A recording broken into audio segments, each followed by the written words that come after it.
આજે આપણે હસ્તકલાના નમૂના શીખીશું। એમાં સૌપ્રથમ છે ગલુડિયાનું મોં। એ સૌપ્રથમ પહેલા બાળકો આપણે ચોરસ રંગીન કાગળ લઈશું। એ કાગળને આ છેડેથી આ છેડે આ પ્રકારનું વાળીશું। આ પ્રકારનું વાળ્યા પછી બાળકો આ છેડેથી આમ લઈને આમ વાળીશું। એ જ રીતે બાજુના બીજા છેડે એ રીતે આમ વાળીશું।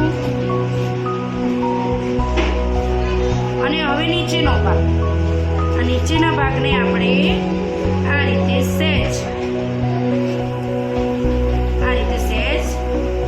આમ વાળીશું। બરોબર છે। હવે આપણે આને ડ્રો કરીશું। આ રીતે બાળકો બંને આંખો અને ગલુડિયાનું મોં આ રીતે આપણે ડ્રો કરીશું। આપણે બીજો નમૂનો જોઈશું। બીજો નમૂનો છે આપણો ઘર। તો એક ચોરસ રંગીન કાગળ લઈશું। આ કાગળને આ રીતે આમ વાળીશું।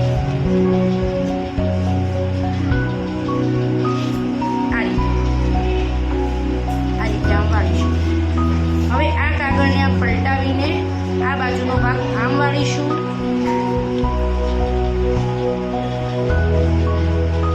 આ એની સામે આ બાજુમાં આમ વાળીશું।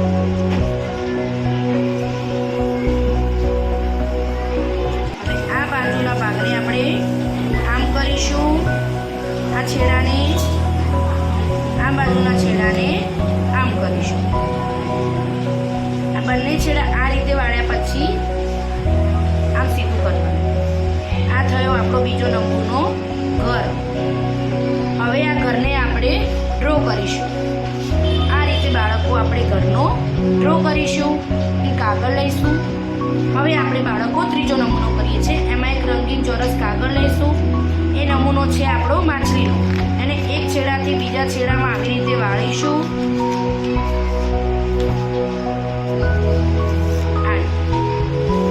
હવે આ છેડાને પણ આ રીતે આમ વાળીશું।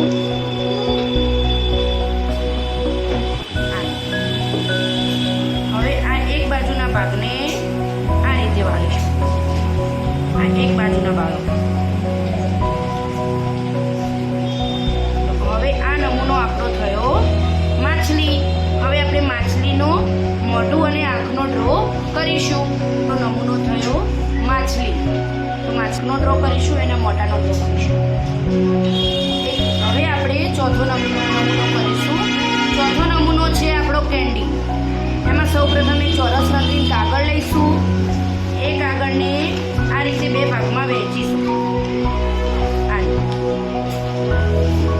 બે ભાગમાં વહેંચ્યા પછી બંગડીની મદદથી આવી રીતે એનો ગોળ આકાર બનાવીશું।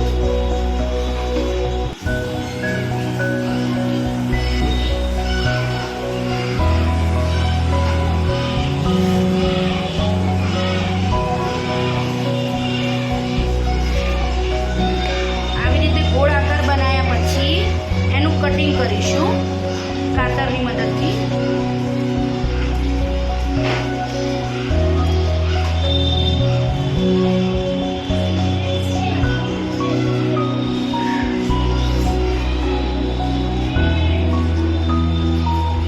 આવી રીતે કાતરની મદદથી એનું કટિંગ કરીશું।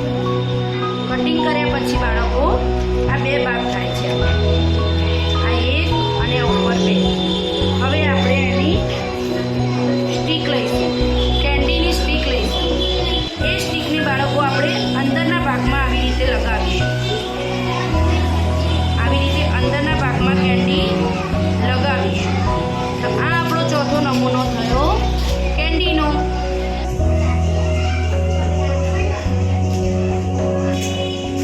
એમાં જુઓ બાળકો, સૌપ્રથમ આ રીતે છે આપણા 4 નમૂના। સૌપ્રથમ ગલુડિયાનું મોં, બીજા નંબરનો છે ઘર, ત્રીજા નંબરનું છે માછલી।